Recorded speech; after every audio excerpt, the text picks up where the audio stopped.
Olá, queridos irmãos e irmãs, sejam bem-vindos ao nosso canal e à reflexão diária de hoje, dia 26 de abril, terça-feira da segunda semana da Páscoa. Evangelho de hoje, Evangelho de João, capítulo 3, versículos do 7b a 15. Naquele tempo disse Jesus a Nicodemos: Vós deveis nascer do alto. O vento sopra onde quer e tu podes ouvir o seu ruído, mas não sabes de onde vem nem para onde vai.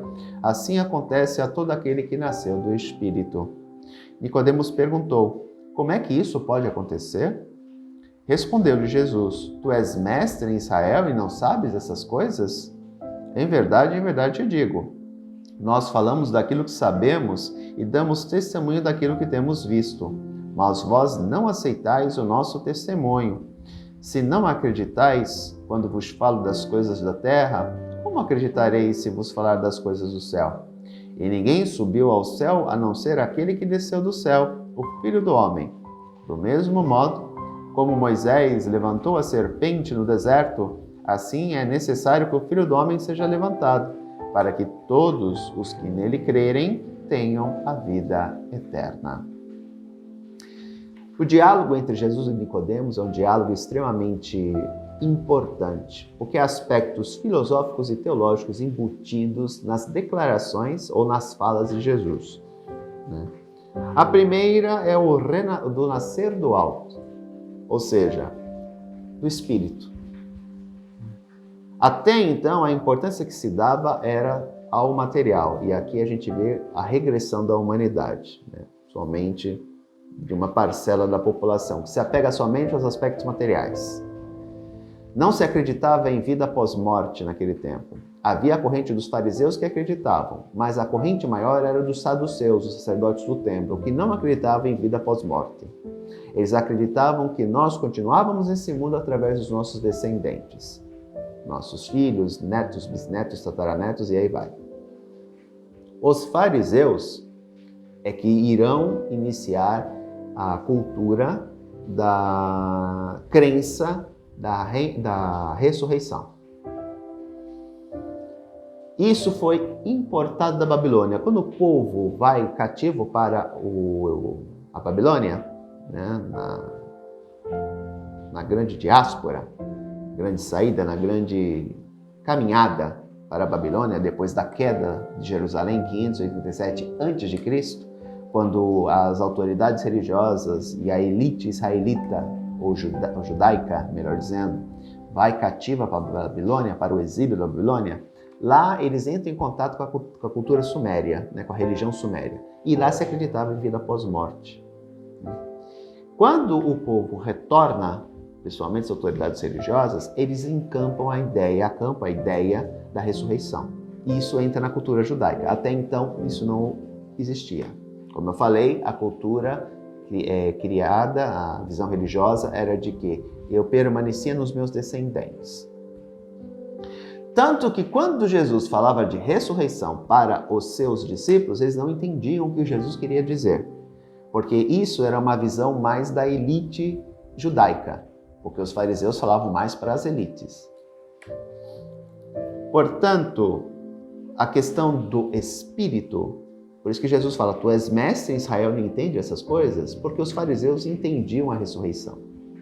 Então Jesus fala que a maior preocupação do ser humano tem que ser o Espírito. Isso não quer dizer que ele tem que negligenciar o corpo ou o aspecto material, não é isso. Mas o ser humano não pode dar importância somente ao aspecto material, como os saduceus faziam.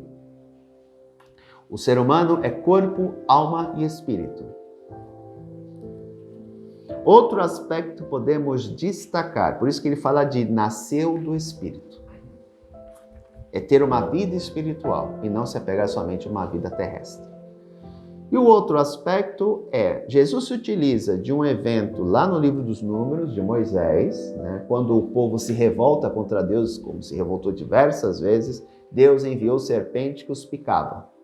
E o povo ia morrendo por causa do pecado. Aí que a gente entra na reflexão de que o pecado gera a morte. Só que aconteceu, o povo suplicou a Moisés, a intercessão de Moisés, Moisés suplicou a Deus e Deus mandou que Moisés fizesse uma serpente de bronze e colocasse em cima de uma haste. Então, todo aquele que fosse picado pelas serpentes, ao olharem para a serpente de bronze, ficavam curados. Aqui chama a atenção, Deus não tirou as serpentes. Ele poderia fazê-lo, mas não fez. Porque o povo tinha que arcar com as consequências das suas ações. Entretanto, aquele que fosse picado e olhasse para a serpente de bronze, não morria, era curado. E Jesus utiliza deste aspecto para apresentar como o Filho do Homem irá morrer, né? Do mesmo modo como Moisés levantou a serpente no deserto, assim é necessário que o Filho do Homem seja levantado no madeiro. Lembremos que o madeiro é visto como lugar de maldição. Por quê? As pessoas se enforcavam nas árvores, então a árvore era vista como símbolo também de maldição. Lembremos que o pecado original nasce de um fruto de uma árvore, portanto a árvore era vista como lugar da maldição. E ele é crucificado no madeiro. Então ele atrai sobre si a maldição da humanidade inteira, o pecado da humanidade inteira, para que todos aqueles que nele crerem tenham a vida eterna. Ou seja, aquele que olha para o madeiro e vê lá o Cristo crucificado, o Filho de Deus, aquele que deu a vida para nos libertar, ele tem a vida eterna. Porque o Espírito vai muito mais além do que a matéria.